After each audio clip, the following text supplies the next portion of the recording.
Okay, so my name is Alan Thompson. I'm from London. 21 years ago I was on holiday with my wife in Amalfi, Positano, and then, quite unusual, we went to a different place called Maratea in Basilicata, I think. And then, as the last part of that special holiday, we stayed in a beautiful masseria called Il Melograno near Fasano.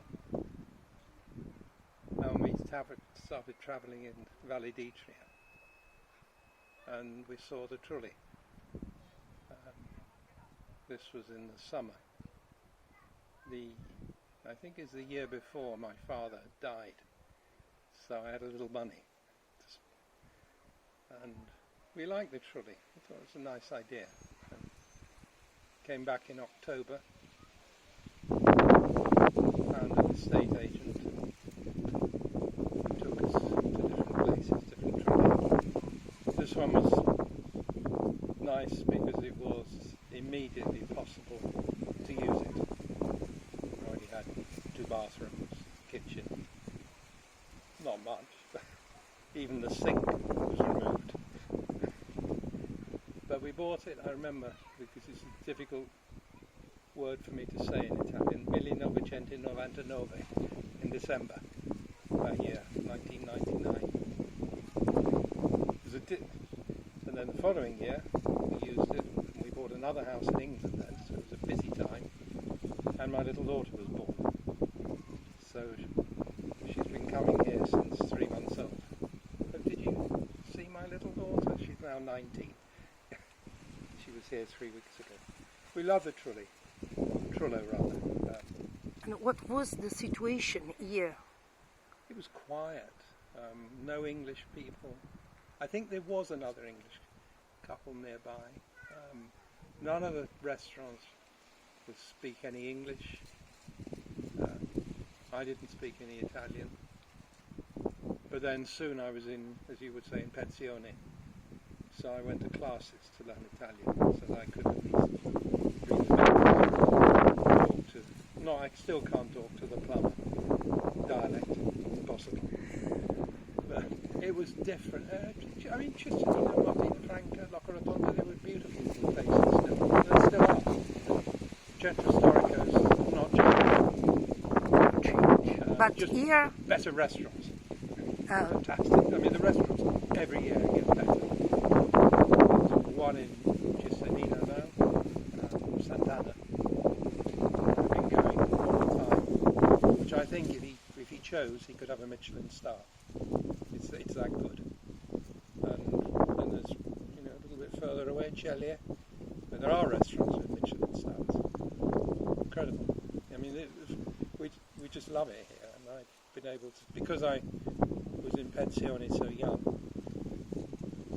my wife works, I became to look after my little daughter, so we would come here 6 weeks every summer, school holidays. So I've been doing that until during the winter too? We used to come for maybe a week in October when the children in England have a time off. And many times we came for Capodanno, which was always good fun.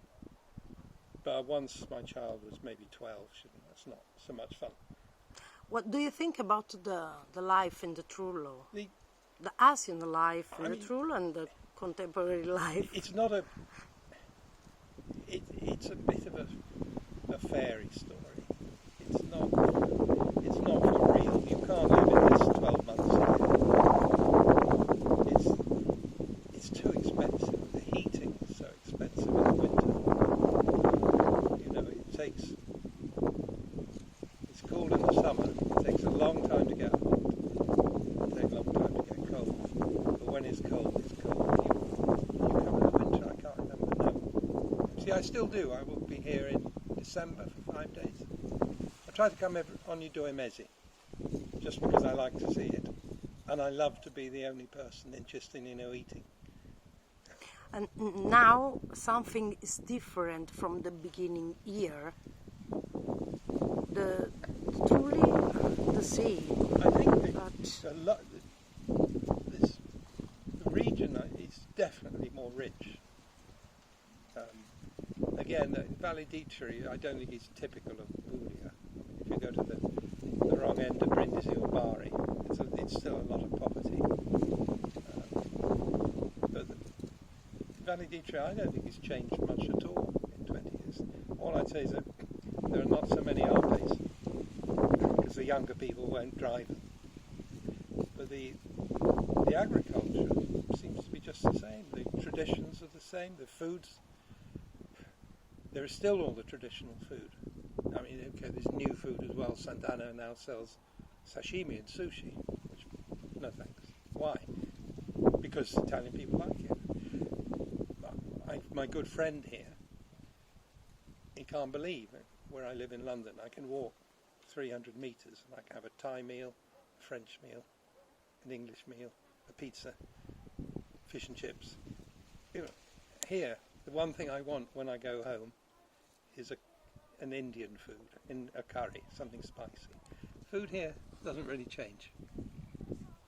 And what's changed for you in the idea of the origins we had before and after the lockdown? For me, it's strange for me because it hasn't made so much difference in terms of my life at home, because I'm at home all the time anyway. I don't work. It has been different for my wife because she's had to work in the house with Zoom and, you know, all those things. So my life has changed there because I'm now making lunch every day with 2 or 3 people. Because my daughter is also back from university because it's closed. So in that respect it's changed. For me personally, it's been like an animal in a cage.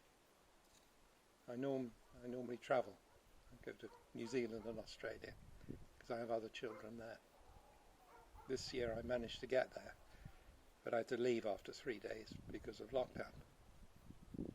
So, and I would normally, I think my last visit to Puglia was in the beginning of February, and then the next was July.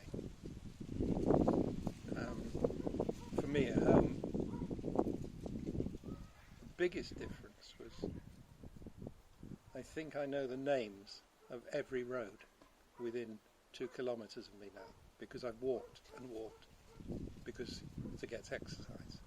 And in the early days of lockdown, maybe March, April, just to see a car or a bus, because it's so quiet. I live near the big airport in London. Every 30 seconds, now one every 10 minutes, well for months nothing, and now every 10 minutes, so everything's got slow. London is like a ghost city. I've been when we were allowed to eat about a month ago. I went. It's very sad. It's just empty. I think it's worse for the big cities. I say, if you want to see David in Firenze now, this is the time to go, because you can have a meeting alone with him. There's no tourists. Venice looks beautiful, and the lagoon's clean. The world without people. But it's also the world without money. We can't go on this way, or everybody collapses. So everything got quiet for me. But the big difference was having Chris at home to work, and me not being able to travel.